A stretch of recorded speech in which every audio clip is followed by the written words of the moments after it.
Quand on rencontre, on se rend compte qu'on prend en compte l'histoire de l'autre. Histoire de voir, histoire d'entendre, on prend le temps de l'échange et ça nous change.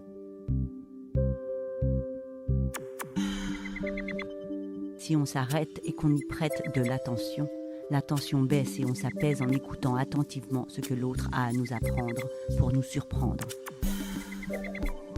Des inconnus au coin d'une rue, des anonymes qu'on nomme ici, des amis d'amis à mi-chemin d'être connus qu'on apprend à connaître. Des écorchés, des abîmés, des passionnés, des inspirants, des déroutants, des questionnants, des étonnants, des dérangeants. Tous ces fantastiques se livrent ici, intimement, sur leur vie. Les anonymes, fantastiques.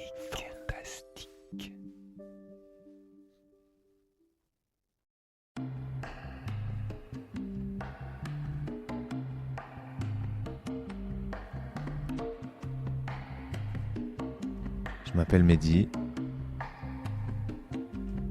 j'ai 33 ans. Ma philosophie de vie, moi, c'est je suis ouvert à tout. Je suis ouvert à toutes les expériences. Et quand il y a une qui arrive et qui me plaît, ben ça devient ma nouvelle direction. Les anonymes fantastiques, Mehdi, premier épisode. Je suis né dans les Landes, à Mont-de-Marsan, et j'ai grandi au départ dans un petit village du Gers, Toujouz, 250 habitants, d'un père algérien et d'une mère landaise. L'école, c'est quelque chose que j'ai jamais vraiment aimé, je pense. J'avais des facilités, mais c'était pas... Je me faisais chier à l'école. C'est être assis sur une chaise à écouter ce que je dois mémoriser pour être un bon élève, pour ensuite être un bon citoyen. Ça m'a jamais vraiment plu. Il y a quelques matières que j'aimais bien, mais tout le reste pour moi c'était du temps perdu et très vite j'ai eu envie de partir à l'étranger. Ça a été le désir qui a grandi assez vite. Ben, l'école, c'est l'école à la campagne quand même. C'est l'école à la campagne, je viens d'un milieu qui est quand même pas très ouvert d'esprit, c'est paysan, c'est blanc. Bah, aujourd'hui, avec le recul, je vois que d'où je viens, il y en a très peu qui sortent en fait.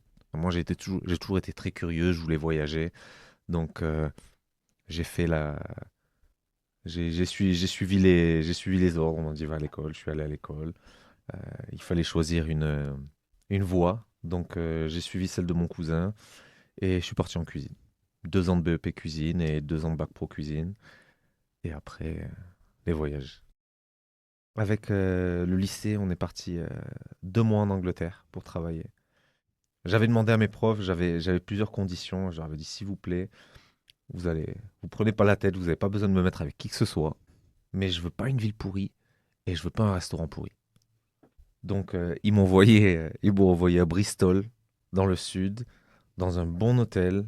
Et j'ai passé 2 mois incroyables, où je voulais vraiment rester. Donc, ouais, c'était la première fois que je prenais l'avion. Et c'était la première fois que j'étais aussi loin de chez moi et que je prenais autant de plaisir à être loin de chez moi. Et après, c'est ça qui a enclenché le désir de partir plus loin et plus longtemps. Et toute cette année, en fait, j'ai contacté des gens que je connaissais, que j'avais rencontrés, un ancien chef, une ancienne fille amie que j'avais rencontrée, je sais plus où, un cousin en Australie que j'avais pas vu depuis plus de 10 ans. Et j'ai eu 2 réponses. Le premier, ça a été mon cousin Atman en Australie. Et la deuxième, c'était mon ami qui était à l'île Maurice. Je suis parti avec le premier. Et je me suis envolé pour l'Australie avec un PVT. Permis vacances-travail.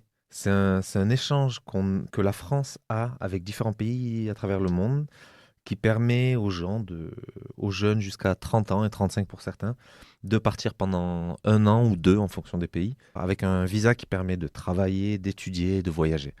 Donc les destinations principales, c'est l'Australie, la Nouvelle-Zélande, le Canada. Après, il y a Mexique, Colombie, Uruguay, tout un tas de pays où il y a déjà pas vraiment besoin de visa pour travailler, vivre et faire ce qu'on veut. Mais Mais c'est pour ça, quoi. Les principaux, c'est Canada, Nouvelle-Zélande, Australie. C'est pour ça que beaucoup de Français commencent leur premier voyage avec l'Australie. Les 9 premiers mois où j'étais en Australie, je vivais avec mon cousin. Et en fait, quand j'étais là-bas, je voulais jouer au basket avant d'arriver en Australie. Et donc, j'ai trouvé une équipe de basket avec laquelle j'ai commencé à jouer. Puis très vite, je suis vraiment tombé amoureux de ça. Et je me dis, bon, je suis pas si mauvais que ça. J'ai l'impression d'avoir des mini-dons. Pas dons, mais de bien m'en sortir. Donc, j'ai demandé à mon coach, je lui ai dit, écoute, je veux jouer professionnel. euh, Entraîne-moi. Bon, il y croyait pas, mais bon, je le payais. Donc, j'ai commencé à prendre des cours particuliers avec lui. Et en fait, à partir de là, j'ai fait ma vie pendant des mois, ça a été le basket. Je bossais en tant que cuisinier, mais je voulais déjà plus. Mais c'était juste pour pouvoir payer ma vie. Et tout le reste du temps, c'était basket, basket, basket, basket.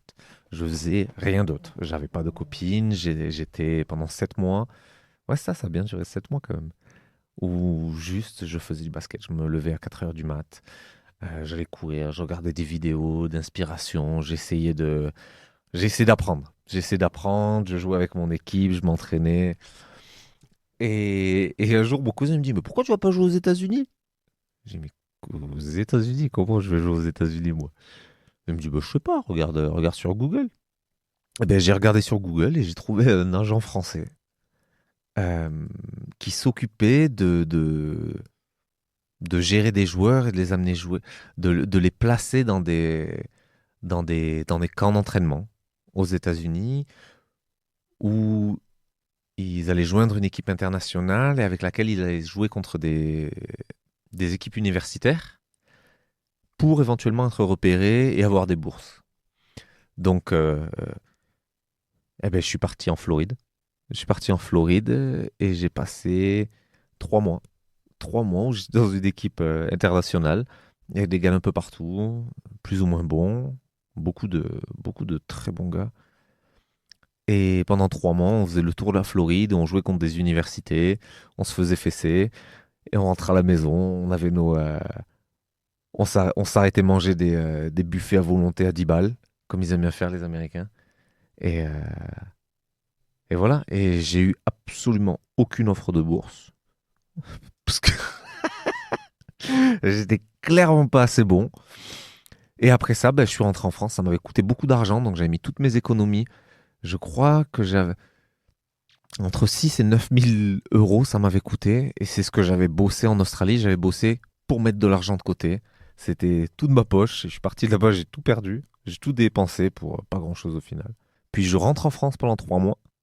Alors là, j'arrive en décembre, j'ai plus une thune. Ça fait un an que je suis parti. Le retour est violent. Et c'est là où je suis reparti vivre 3 mois là-bas avec Gabriel.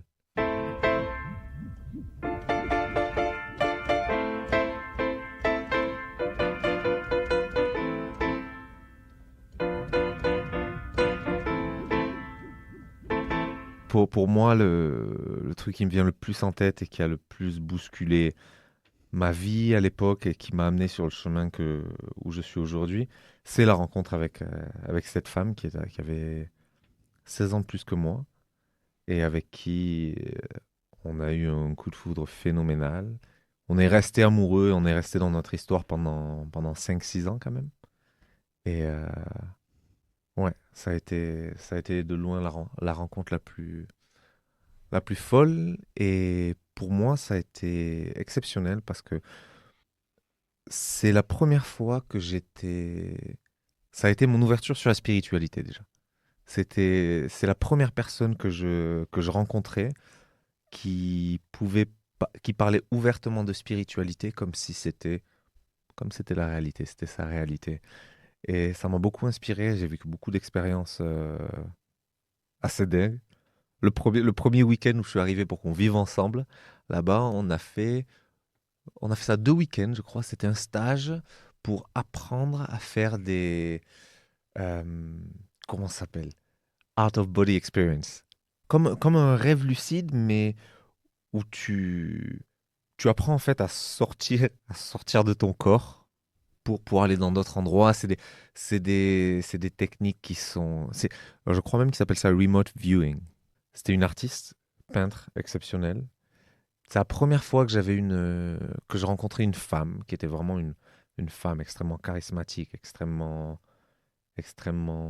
puissante, qui était amoureuse de moi. J'avais 21 ans et qui admirait la personne que j'étais et qui avait totalement confiance en moi et ce que j'allais devenir.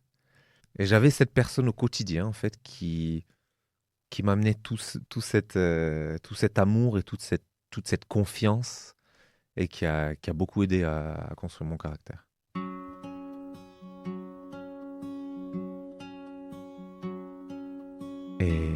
Et après ça, je suis rentré en France et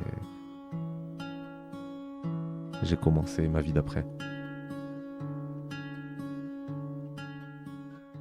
La vie d'après, ça a été de commencer les saisons d'hiver, où je travaillais à Méribel, en Savoie, en tant que chef petit déjeuner, et je faisais du ski. Et je bossais 6 mois dans l'année, et je voyageais le reste de l'année.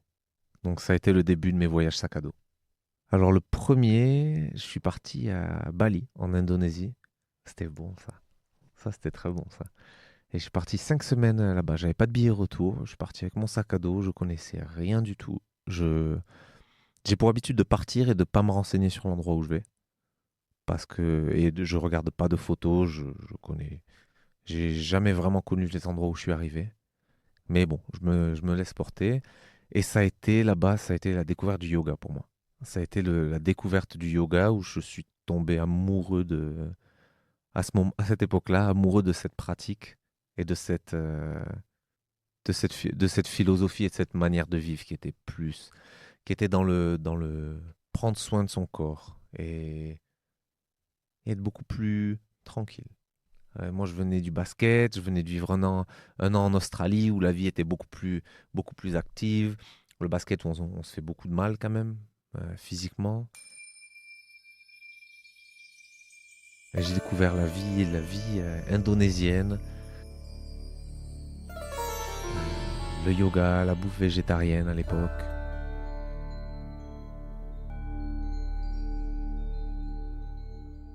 Et le deuxième voyage, ça a été le Maroc.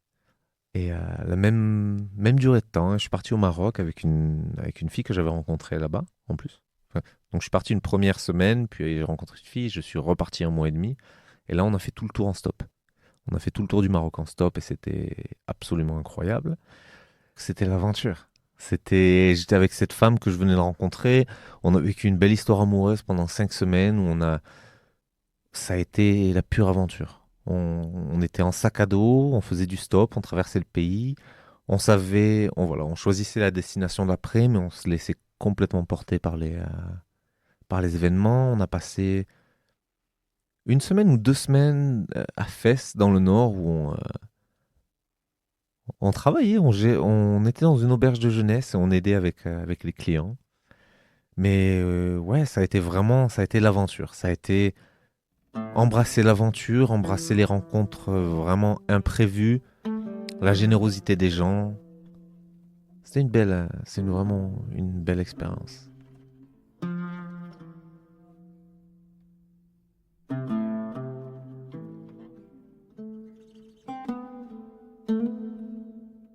Et après, l'année d'après, ça a été mon plus long voyage. Ça a été 6 mois en sac à dos qui a commencé à Cuba, puis Mexique, Guatemala et Nicaragua.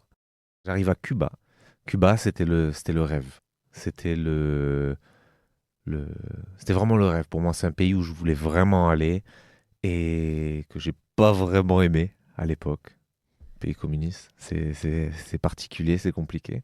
Et ensuite, je suis arrivé au Mexique, où j'avais pas du tout envie d'aller à la base. Je connaissais rien du Mexique et ça m'intéressait pas. Et ça a été un coup de cœur dès le premier soir. Mon premier pied sur le continent latino-américain a été un coup de cœur et j'ai fini par passer 3 mois à vivre au Mexique, à San Cristóbal de las Casas, dans le Chiapas. Et où j'ai travaillé en tant que cuisinier, je me suis plongé plus dans le yoga et j'ai rencontré plein de gens formidables. Et un jour, un ami à qui je faisais vraiment confiance, qui m'a dit, Mehdi, il faut que tu ailles au Guatemala, au lac Atitlan, à San Marcos. Il dit, tu vas adorer. J'ai dit, ok. J'ai pas regardé de photos, j'ai pas regardé de vidéos, j'ai quitté mon appart, j'ai quitté ma copine et je suis parti en stop. Je suis parti en stop et j'ai traversé la frontière à pied, j'ai dormi au bord de la route dans ma tente et je suis arrivé au lac Atitlan.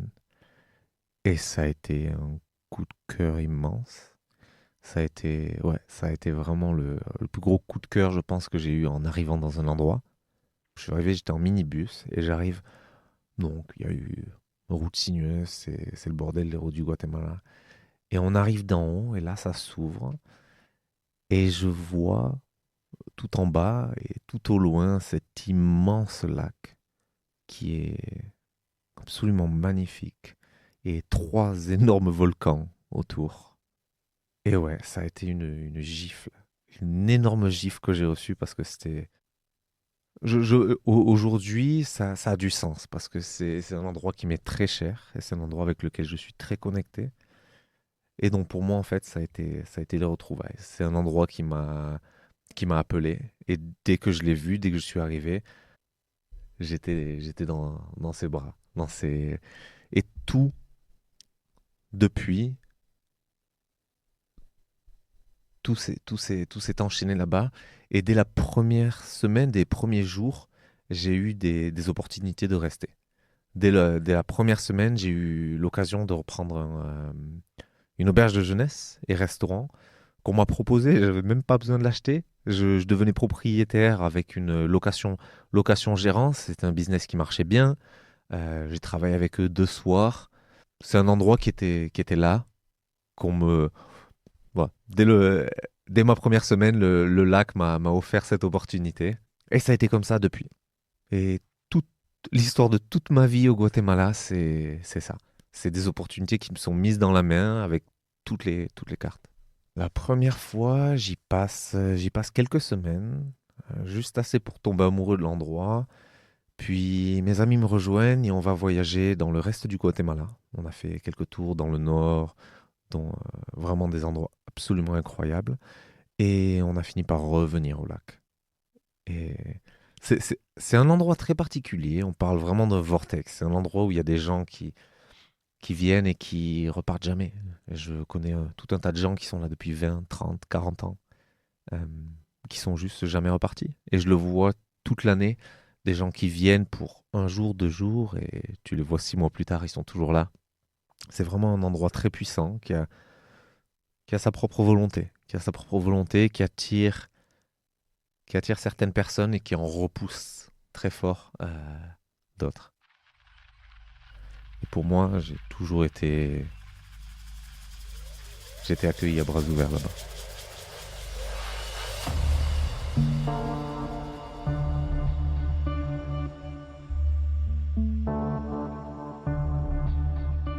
Donc je suis rentré du Guatemala et j'ai fait ma dernière saison d'hiver à Méribel. Et après, l'année d'après, je suis arrivé à Chambéry. C'est une ville que j'avais recherchée. Donc j'avais pris la décision avec mon ex à l'époque de vraiment emménager ici et de commencer une nouvelle vie. Et c'est là où j'ai été moniteur éducateur et où j'ai vécu pendant 6 mois. Ouais, j'ai vécu pendant 6 mois à Chambéry. Magnifique. J'ai adoré. Mais après, voilà. Le- j'ai toujours eu une attirance pour les départs au printemps. J'aime partir de France au printemps. Où je travaillais pendant l'hiver, il fait froid, et le printemps arrive et c'est là où j'ai envie d'expansion. Et je le ressens chaque année. Depuis chaque année à cette période, avril, mai, je sens mon corps qui s'ouvre et j'ai envie d'aventure, j'ai envie de voyage, et c'est vraiment systématique chaque année. Et ça a toujours été les moments où je partais. Et donc à Chambéry, ben, je me dis, c'est bon, là c'est le yoga, je pars en Inde. Je fais mon visa, je voulais aller dans le nord, je partais à l'aventure, j'avais tout. Et Une semaine avant de partir, mon père tombe gravement malade, 2 semaines et demie de coma, et je décide de rester et de vivre avec lui pendant 6 mois pour l'aider. Et après, les choses ont fait que le lac m'a rappelé et que je suis reparti au Guatemala où j'ai vécu pendant 6 mois. J'ai vécu pendant 6 mois où je travaillais en tant que manager dans un centre de yoga à Tsununa et qui m'a plongé dans le monde du yoga et un peu plus dans la noirceur de ce monde, et le moins joli, ce dont on voit un peu moins. La manipulation, les abus sexuels, les prédateurs sexuels. Arrivé là-bas, en fait, je me retrouve entouré de beaucoup plus de gens qui sont dans ce milieu-là. Et je vois les comportements. Je vois les comportements de toutes ces personnes et ces femmes qui viennent parce qu'elles ont besoin de... elles veulent être soignées, elles veulent un professeur, elles veulent trouver le chaman, le professeur, le gourou. Elles veulent un gourou. Et ces hommes qui se retrouvent dans ces positions de gourou. C'est compliqué parce que c'est consentant. C'est consentant, mais il y a beaucoup d'abus de position. Selon moi. Selon moi, il y a beaucoup d'abus de position. Mon rôle, donc moi, c'était... je travaillais avec la cuisine. C'était un peu de tout faire. On était 2 managers, vraiment. On gérait les volontaires, on aidait à développer cet endroit où c'était un peu le bordel. C'était un peu le bordel parce que beaucoup d'attentes, je ne sais pas vraiment ce que je suis venu faire ici. Mais voilà, je vais aider. Quand les gens vont être là, je vais faire en sorte qu'ils aient une bonne expérience. C'est généralement ça. J'étais là pour faire en sorte que les gens aient une bonne expérience.